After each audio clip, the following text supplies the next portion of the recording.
Prise de débat resuming the honourable member for Scarborough Rouge River.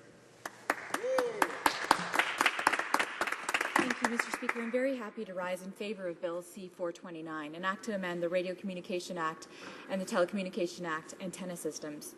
I would like to take this opportunity to thank my honourable colleague, the honourable member from Chateauguay-Saint-Constant, for introducing the important and necessary changes to this act, to which my constituents are also very grateful.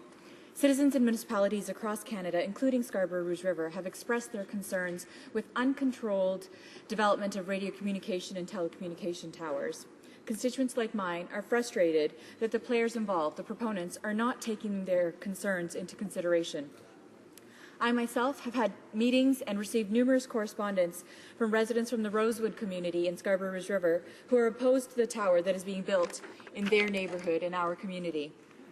Among the reasons why they are opposed are that a tower already exists in that neighbourhood. They also expressed health concerns with a tower so close to a residential area, as well as concerns for the community aesthetics. A City of Toronto planner also suggested finding an alternate location. Residents from this community have sent emails, letters, and petitions to government representatives, as well as the owner of the tower, the proponent of the tower, to express their objections to the creation of this tower. I also wrote a letter to the CRTC and the company wishing to put up the tower to express our shared concerns. In that letter, I requested that the service provider give strong consideration to the concerns of the community and the municipality and work together to find a feasible solution to the problem. This is why, Mr. Speaker, I'm pleased to stand up to support this bill introduced by my honourable colleague in this House. It is vital to have a balanced approach to the industry's growth and the concerns of Canadians. There are many changes included in this bill that will benefit my constituents of Scarborough Rouge River and impacted Canadians from coast to coast to coast. It is what the residents of Rosewood in Scarborough Rouge River are asking for, an avenue to have their voices heard. This bill seeks to not only regulate the development and construction of antenna systems, but also to democratize the process by involving the municipalities and citizens of these municipalities in the decision-making process through a more clear and thorough public consultation process. I want to be clear, Mr. Speaker, this is not about blocking the industry's growth. Wireless telecommunications is an industry that generates enormous economic benefits for the Canadian economy of around $43 billion. It also employs more than 261,000 Canadians.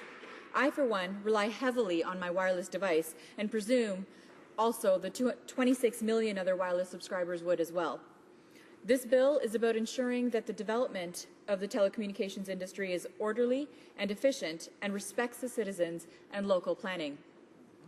I support Bill C-429 because it will legislate the process for constructing and installing antenna systems and help to ensure a balanced development of a telecommunications antennae.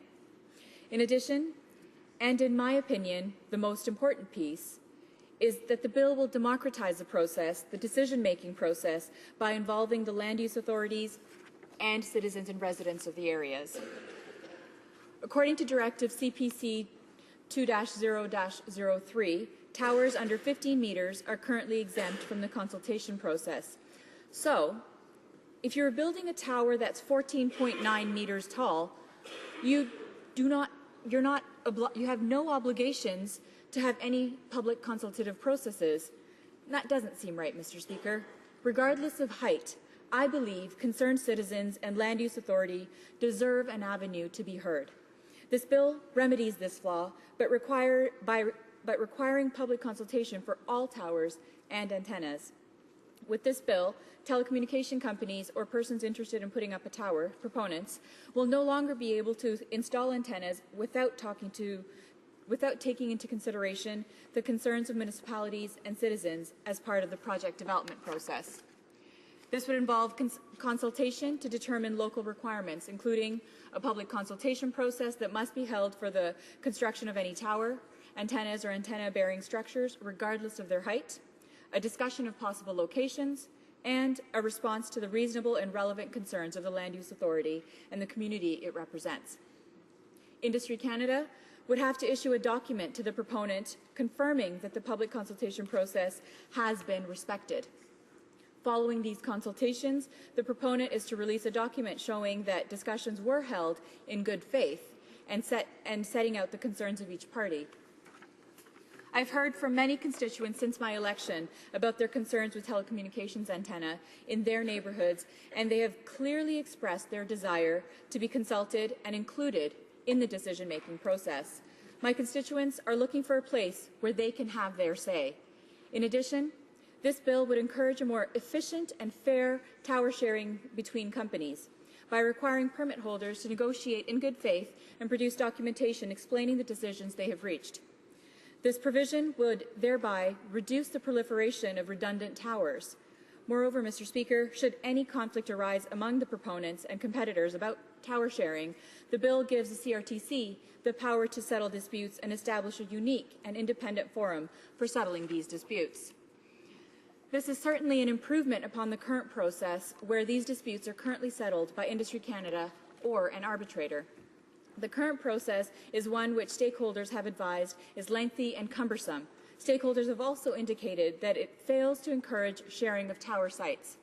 Another benefit to giving the CRTC the authority to settle disputes regarding antenna sharing would be that its decision would establish precedents that would clarify the requirements for sharing radio communications installations and would provide direction on the rights and responsibilities of telecommunications. Finally, Mr. Speaker, there is also accountability added into this bill with the provision regarding penalties for non-compliance. Thank goodness, Mr. Speaker, that the NDP and honourable members like my colleague are listening to our constituents and proposing real action on their needs and concerns. Moreover, like we've been hearing over and over again, this bill demonstrates how important consultation and democratic processes are for Canadians and the NDP. A public forum, a conversation about locations and alternatives, and a response from the department. These all sound like reasonable, democratic actions for decision-making, something we know that the Conservatives seem to have an aversion to, as seen in their Trojan horse budget bill and with the most recent Budget Implementation Act. Mr. Speaker, New Democrats want to protect our urban and rural environments from the uncontrolled development of antenna systems. This bill does not increase the regulatory burden, but simply and importantly puts into law an existing Industry Canada directive.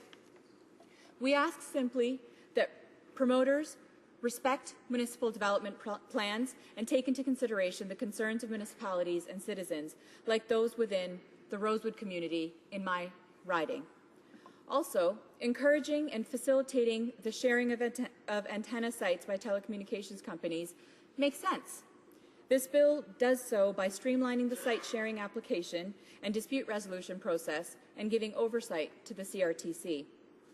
Finally, Mr. Speaker, laws without proper enforcement can simply be ineffective. Laying out clear penalties for non-compliance with acts and regulations can ensure its enforcement, and this bill does just that. Mr. Speaker, I thank my honourable colleague for taking the time to consult with his constituents and Canadians across the country and putting forth this bill. I know that residents in Scarborough Rouge River will be happy to support this bill moving forward. Thank you very much, Mr. Speaker.